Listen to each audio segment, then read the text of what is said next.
One thing that I want to talk about here is the Zach LaVine front. This did come out that the Golden State Warriors have now had significant discussions with the Chicago Bulls regarding Zach LaVine and Nikola Vucevic. Now, Vucevic, he's obviously a talented big, and there's been a lot of buzz about Vuce going to the Warriors. But what about Zach? What is saying that Zach LaVine to Golden State is gaining real momentum? Would the Warriors be better off getting Zach LaVine than Jimmy Butler? For the long term, sure. I don't think that Zach is a better player than Jimmy, but I think that Zach's having an awesome year.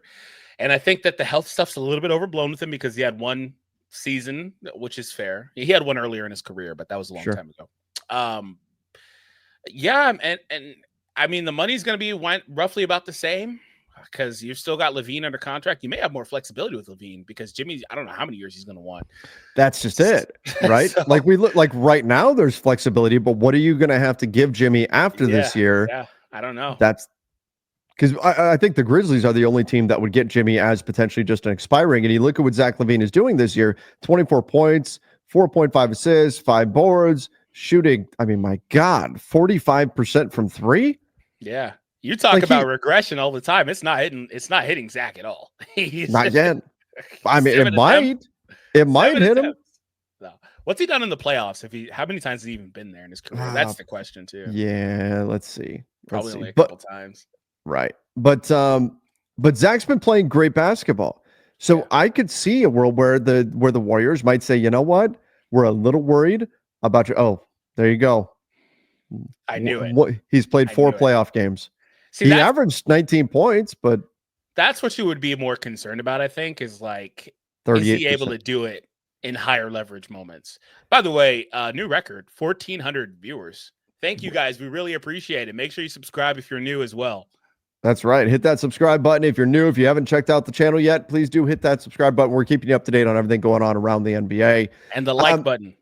That's right. Smash that like button. And when I'm looking at LaVine, I think he's a good player. I think he's a talented player. I think he's had the best season you could possibly imagine for him. I don't think you could ask for anything more.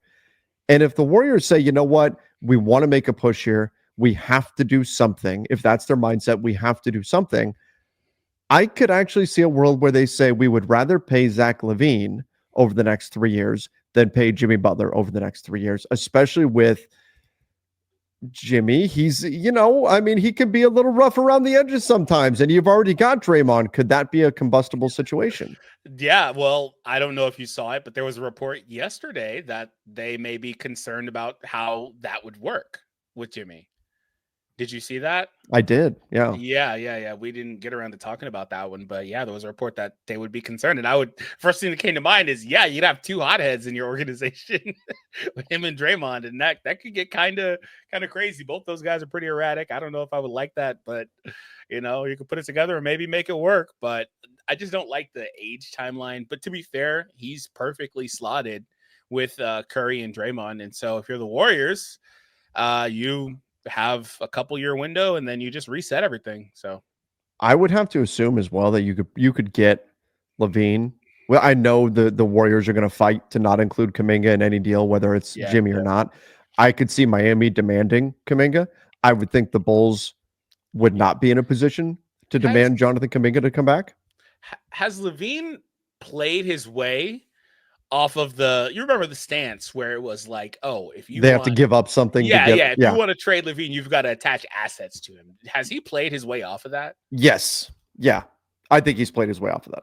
Yeah. I don't think the Bulls have to give up anything to move him. I wouldn't assume they're going to get back a bunch of quality assets, but they probably get something. I don't think you're no longer at that point of, it would take a first to move Zach LaVine. Do they have the right to demand somebody like Kuminga or something?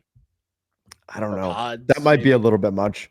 But I mean, unfortunately, Moses Moody is poison pilled. Podziemski, I don't know if you're going there, but I mean, but the Warriors have a bunch of future draft capital.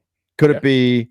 The problem is they still wouldn't want to move Andrew Wiggins. So then, are you doing it for Schroeder, Gary Payton II? Like you're starting to stack up crazy salaries again and do all that kind of stuff. But If you were to do something like that, maybe it's at like a protected Warriors first or something could be in it. Mm-hmm.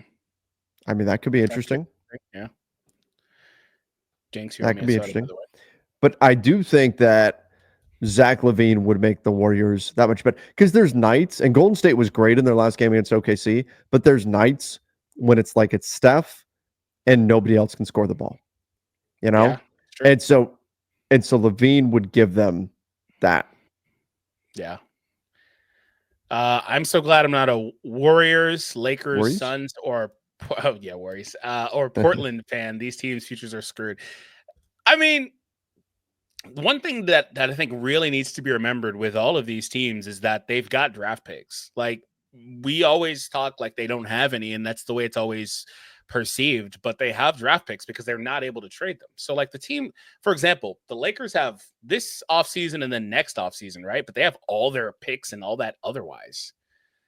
And the Warriors, we're talking 25 and 27 are gone for the Lakers, but they have 20 so right now. They have 26, 28, 29, 30, 31, you know, all those. I was just saying they can't trade them in consecutive years. Sure. So yeah, so there's a gap there, but other than that, they've got everything, right? So I think that's the same for most of these teams, including the Suns. In fact, they've technically got more flexibility because of the trade that they made. I think the tricky thing is when you're worried about this stuff, and then also I love the Portland stray there because they're not really there. But when you're concerned about the futures of these organizations, it's more about like, do these teams have their franchise next guy that they can kind of lean on? I'm actually genuinely curious what a Warriors rebuild looks like, because I don't think that ownership group has ever been in a position where they haven't had a franchise player.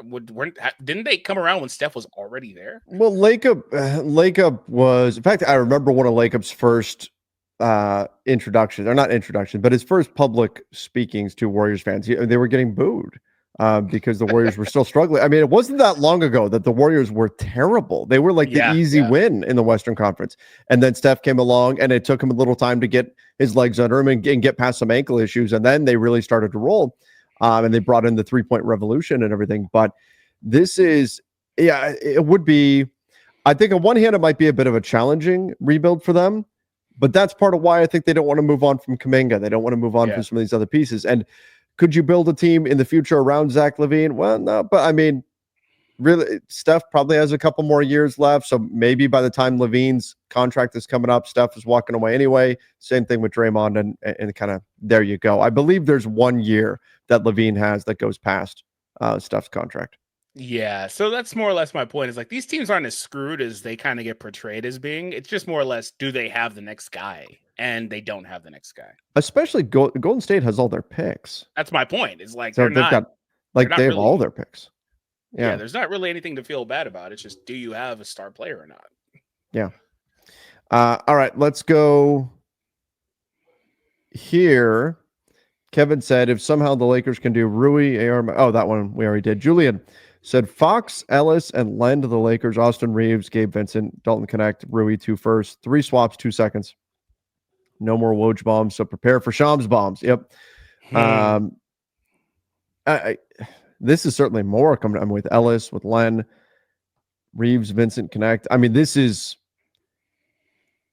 I mean, like I would do something like this if I was the Lakers, even though it's both first. But then you're building your team in the future around Fox and AD, and there you go. Again, though, I don't think the Kings. I think the Kings would rather send him anywhere else but the Lakers. Yeah, they're not going to trade with us, but yeah, I guess that would work. Sure, I wouldn't be opposed to it too much. I still don't really love it, but because you're giving up everything, but you're getting a star player in Fox back. I just wonder what a Fox AD core would look like. Is that good enough? And it would be like a 33, 34-year-old AD. That's where it gets to be questionable. Towards the tail end, yeah, but you'd be doing this trade now, right? Yeah. So towards the tail end, yeah. Yeah. But again, it's not like, look, anytime any player is on the market, fans are going to look and see, how could my team get that guy? I just don't see it as very likely that the Lakers, will they make the phone? Yeah, make the phone call, but it just doesn't seem like it makes a lot of sense, especially with the word out there being that he wants to go to San Antonio, but the other teams could be like Miami, could be Houston, as potential landing spots for him. I don't think the Lakers are really. The Lakers he thing wants was to go. tricky because the report said because he's a clutch guy, they know what the Lakers would and wouldn't trade out, and that's where it Right. became, oh, they're not trading ARs. It almost sounds like if they would have been willing to put everything on the table, then that would actually be a real thing. Right.